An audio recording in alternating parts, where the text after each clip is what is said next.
Insiders say that Meghan Markle has long conveyed that Hollywood is her domain.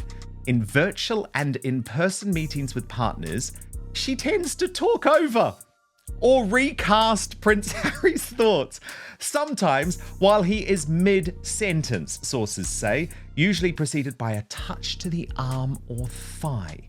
Now, Meghan's lawyer, so they're taking this very seriously, in a letter to Variety, says this assertion, quote, seems calculated to play into the misogynistic characterization of her bossing her husband around. Now you need to plan to be far away from this couple, because Meghan will be the person that spearheads a lot of problems for the monarchy, because she is so jealous of Catherine. She's jealous of the position that she holds, because she'll never be at the top.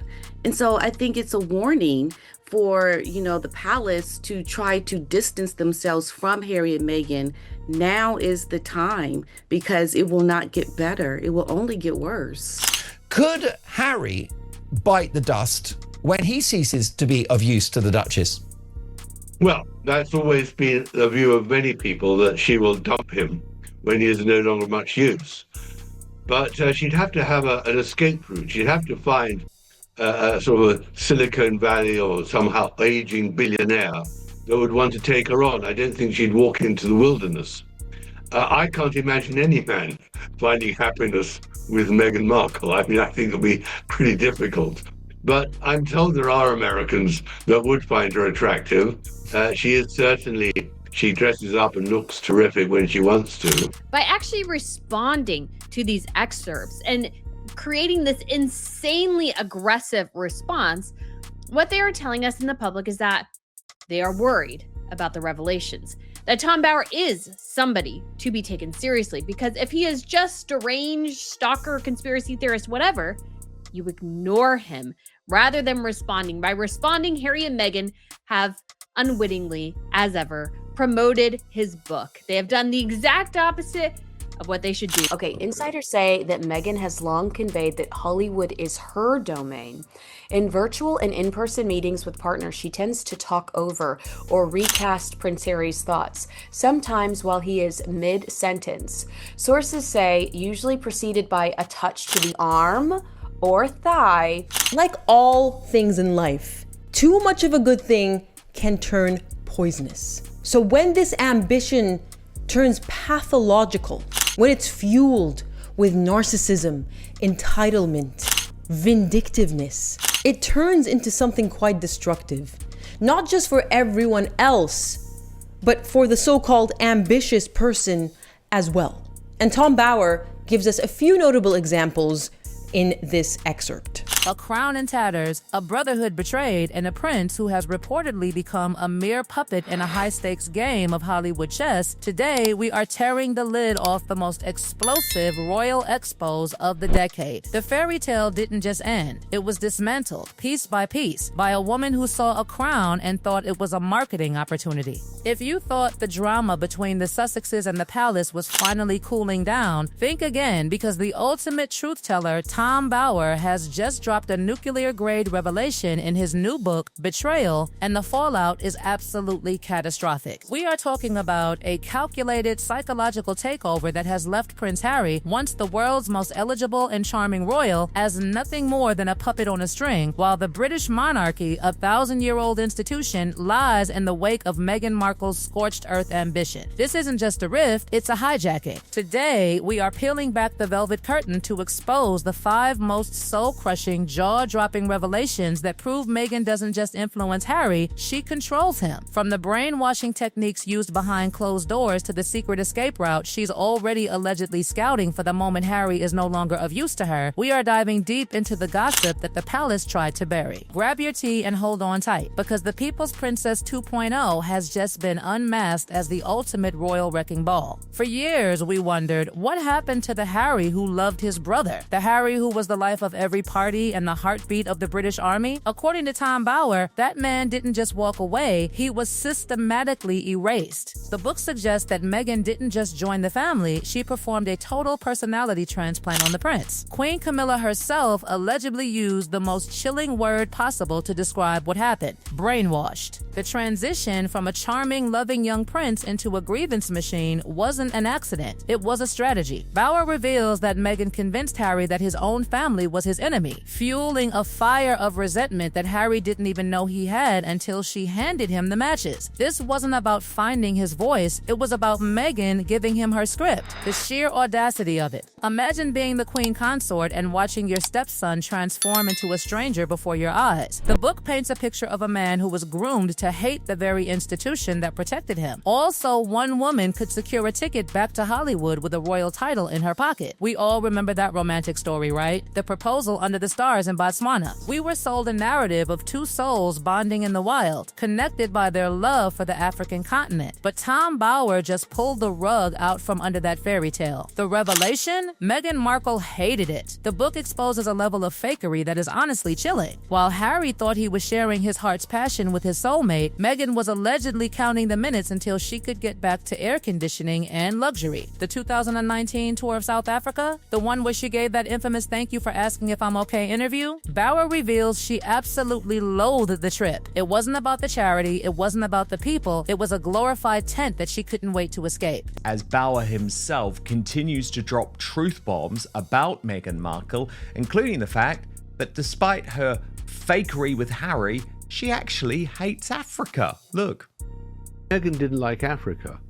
So Hang on, I thought they got engaged under the African stars. Exactly. I think that was a under lot. African skies. She hated the trip to South Africa. In a glorified tent, Tim. Yeah. If the very foundation of their romance, their special place, was built on a lie, what does that say about the rest of their marriage? It's the ultimate exposure of a woman who will pretend to love a continent just to bag a prince. This is where it gets truly conspiratorial and creepy. Have you ever noticed how Meghan always seems to have a hand on Harry? A hand on his back, a squeeze of his arm, a firm grip on his hand, even when it looks uncomfortable? In the industry, and now in Bower's book, this has been dubbed the claw. And it's not a gesture of affection, it's a tactical maneuver. Bower reveals that in high-stakes business meetings with Netflix, Spotify, and Hollywood elites, Meghan uses these physical touches as a silent command to shut Harry up. The moment he starts to speak for himself or strays from the brand, the hand goes on the thigh or the arm, and he immediately falls silent so she can recast his thoughts. She is the director, and he is the actor who isn't allowed to ad-lib.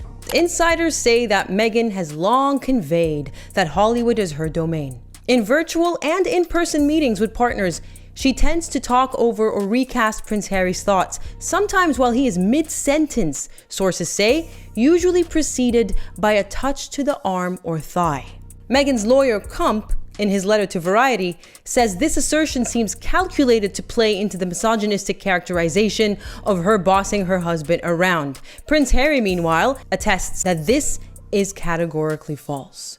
This is not an example where evidence doesn't exist. This is not an example of he said, she said, because the internet is riddled with clip after clip of Meghan doing exactly what these sources have described.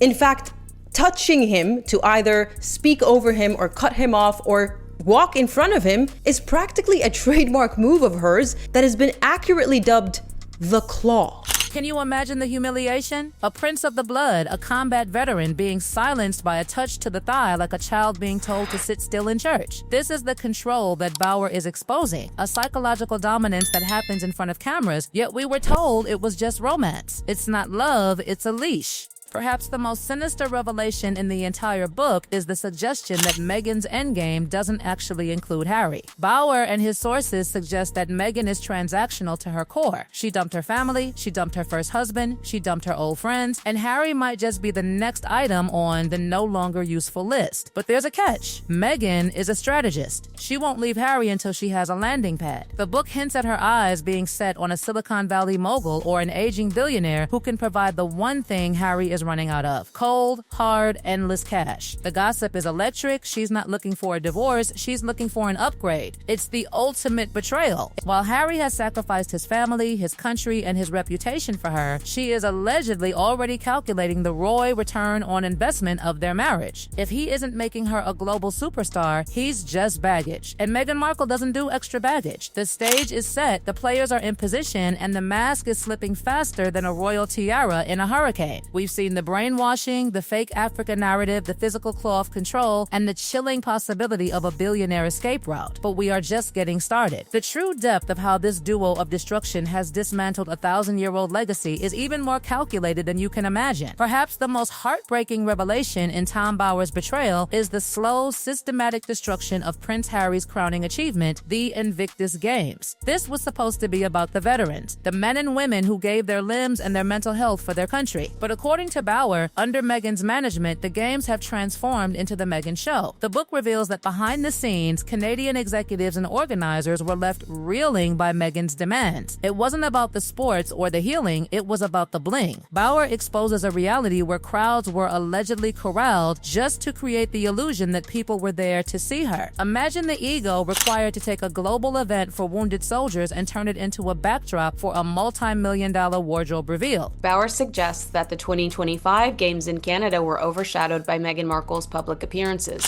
referring to the event as the Meghan Games. He cites Canadian executives who allegedly felt Meghan was a distraction and that her presence was more about bling than veteran rehabilitation. He also talks about, and I know for a fact he was there, so he's experiencing these things firsthand, the staged atmosphere. At a 2025 wheelchair basketball match, Bower claims only 43 paying spectators attended. He alleges that about 100 people were corralled around Harry and Meghan by organizers specifically for photo opportunities to create the false impression of high engagement. This is the revelation that stings the most. Harry's one true link to his former life and his purpose has been cannibalized by Meghan's need for the spotlight. She didn't just join his world, she paved over it and put her name on the sign. But how does she get away with it? How does a single woman from California managed to silence the British press and keep a prince in a state of constant paranoia? Bower reveals the bat signal. This is the conspiratorial side of the Sussex PR machine. Whenever a journalist or an author like Tom Bower gets too close to the truth, Meghan allegedly uses specific coded language to trigger her online army, the Sussex Squad. By using words like deranged or obsessed, she sends a silent command to her fan base to harass, dox, and silence anyone who dares to question the narrative. It is a digital dark art, and Bower's book suggests Harry has been led to believe this is protection, when in reality, it is isolation.